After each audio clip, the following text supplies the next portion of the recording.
Today, global markets and security frameworks are absorbing three simultaneous developments: a North American trade war, escalated military rhetoric in the Middle East, and the United States national debt crossing the $40 trillion threshold. These events converge as fourth-quarter projections begin, testing the structural resilience of established trade agreements and regional defense alliances. Commercial stability between the U.S. and Canada fractured at midnight after bilateral negotiations over steel and auto exemptions abruptly collapsed. Under the U.S. Tariff Act, Washington activated a 50% tax on $20 billion of Canadian imports, immediately impacting timber, cement, and auto shipments. Prime Minister Mark Carney responded by suspending trade discussions, guaranteeing a dollar-for-dollar retaliatory counter-tariff. With both nations now bypassing standard USMCA dispute mechanisms in favor of direct economic penalties, the trade bloc's stabilizing rules have been replaced by active, multi-billion-dollar retaliation. In the Middle East, President Trump has declared the strategic Strait of Hormuz American territory following the failure to reach a new nuclear agreement with Tehran. Iran's foreign ministry responded by labeling the latest U.S. economic sanctions a declaration of war, placing the corridor responsible for a major portion of global energy transit at immediate risk.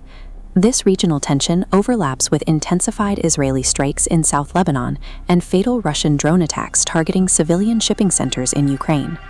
The simultaneous deterioration of these diplomatic backchannels creates a concentrated threat of maritime conflict and high energy market volatility.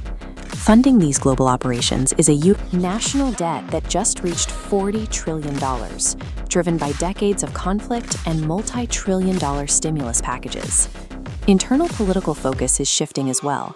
Ahead of the 2026 midterms, the administration has already diverted over $850 million into a political war chest. At the Pentagon, institutional friction has peaked, with Army Secretary Dan Driscoll expected to resign following a series of public policy clashes with Defense Secretary Pete Hegseth. This combination of record fiscal overhead and high-level leadership turnover at the Pentagon occurs just as the primary focus moves toward domestic election cycles. In the technology sector, corporate giants are liquidating hardware divisions to prioritize generative AI. Apple is cutting over 200 jobs from its Vision Pro and Siri teams as part of this resource shift.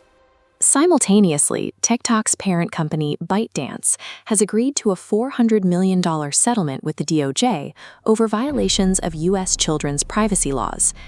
These firms are accepting record regulatory fines and dismantling established product lines to secure a leading position in the AI market.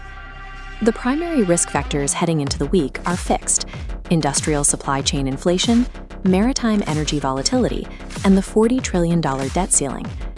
Direct your focus to the Monday opening bell to see how markets respond to the first full day of active trade retaliation between the U.S. and Canada.